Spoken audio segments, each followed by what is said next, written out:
I don't think any of us saw it going the way that it went. But anytime you can sign a contract for $31 million, I am all the way here for it. I assume J.J. Watt, upon hearing about this, was as well. Now, this has to take us back to the time before J.J. Watt signed with the Arizona Cardinals, where the rumors were in abundance. Where's he going? Pittsburgh, Buffalo, Cleveland, Tampa, Kansas City. Nobody thought he was going to go to Arizona, but as these things started getting leaked and stories started coming out and cryptic codes were being tweeted and Peloton accounts were being read, it felt like Diana Rossini, whenever she said that there was a team that offered 15 to 16 million a year, I don't think any of us gave enough credit to that being a legitimate report.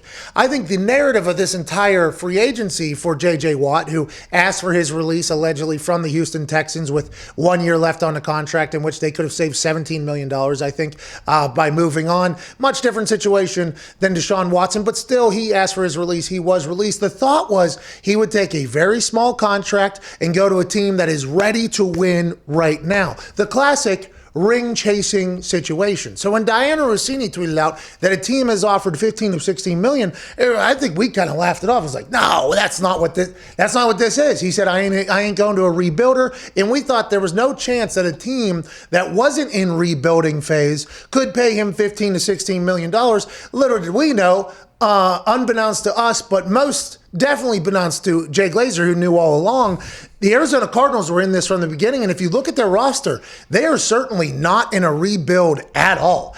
The Arizona Cardinals have a team that, will this win them the Super Bowl? I don't think so, but they have a great team, and J.J. Watt helps it. And the 15 to 16 million thing was insane. And then John Gambadoro, okay, at Gambo987, he works in Arizona, I believe, blue check mark. He said the deal J.J. Watt signed with the Cardinals was not the most he was offered. The Cleveland Browns and Indianapolis Colts each offered more money. Tennessee's offer was very similar to what the Cardinals offered. Okay, so we didn't know about John Gambadoro's existence until yesterday. Shout out to John Gambadoro. Shout out to baby Gambo.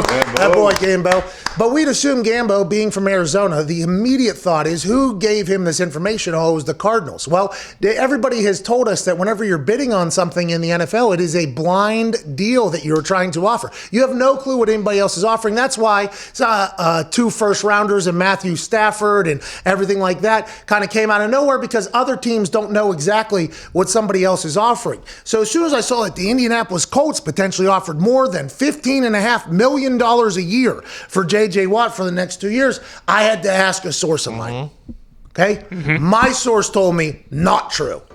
So if my source, pretty good source, by the way, tells me that that's not true, maybe my source is lying. Hey, my source could be playing the game. Just like J.J. Watt last week, whenever he texted me and said that my people speak to nobody, he could have been playing the game. I could have been a part of the shuffle here. Turns out it wasn't. He was telling me the truth, because nobody heard Arizona Cardinals at all. And maybe my source, who has a great Southern accent, okay? Maybe my source is lying and I am a part of the process.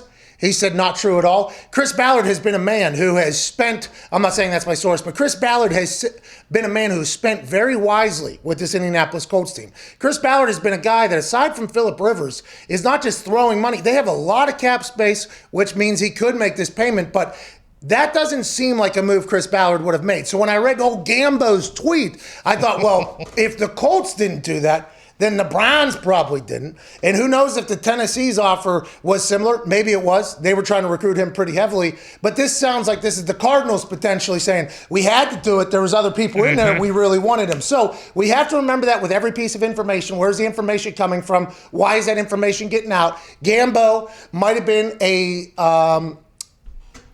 viable tool to maybe spin the narrative that we didn't overpay here. We paid what we had to pay. But also, maybe I'm being lied to. Maybe the Browns and the Tennessee Titans did as well. It wasn't what any of us expected. But the Arizona Cardinals now have J.J. Watt on their motherfucking team. Let's assume that's going to make them better. I bet on them a lot last year. I enjoy watching Kyler Murray play. That team getting better is good for everybody.